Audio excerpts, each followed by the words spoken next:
Hello, my name is Tamia, and this is my life.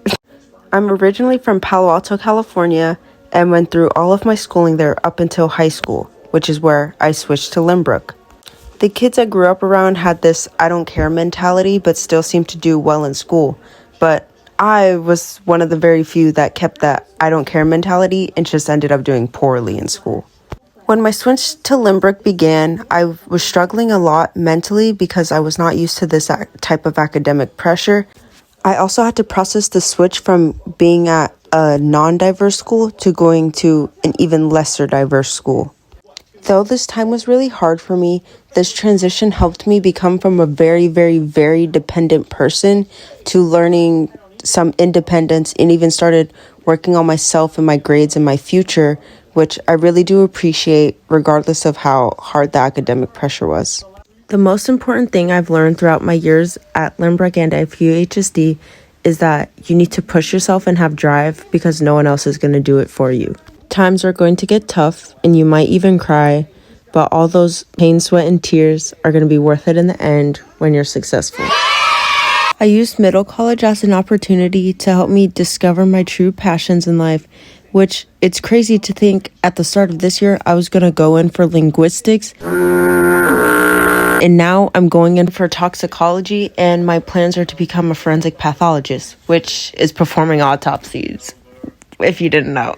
So obviously a very dramatic change. Just one linguistics class, and I found out I hated linguistics and did not want to do that. Once I joined high school, I was very fortunate to have a dad that gave me lots of freedom.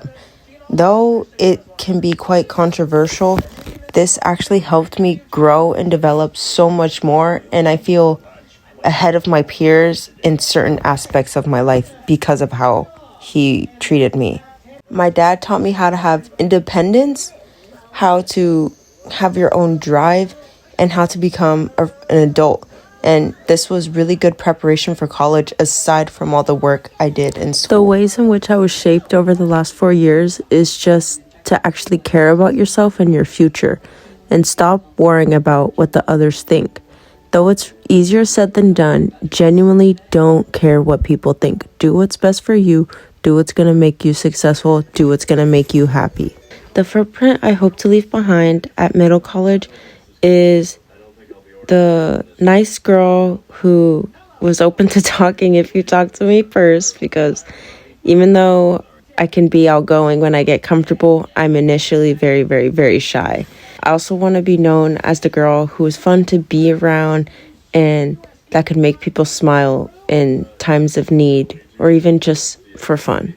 The footprint I want to leave in the world, especially in my future, is someone that was able to bring justice and solve crimes to deaths that may not be so obvious to the naked eye. And I just hope I can make a positive difference in this world and contribute to people's closure after such devastating times.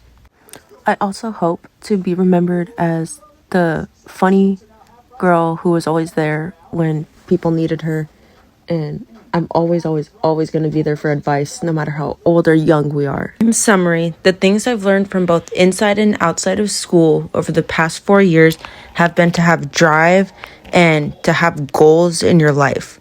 And now what I plan to do next is to go to college, study hard, and achieve all of my goals.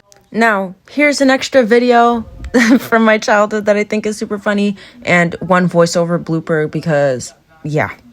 Bye. Hey, honey. So tell me about your experience on that crazy ride. It was fun. I didn't even laugh. I like this. I know, Tamia. We could hear you. The footprint, excuse me.